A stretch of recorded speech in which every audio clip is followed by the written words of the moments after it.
ஒளியில்லா உலகத்தில் இசையாக நீயே மாறி காற்றில் வீசினாய், காதில் பேசினாய்.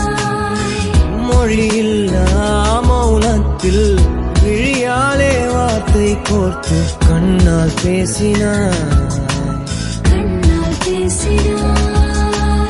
100 ஆண்டு உன்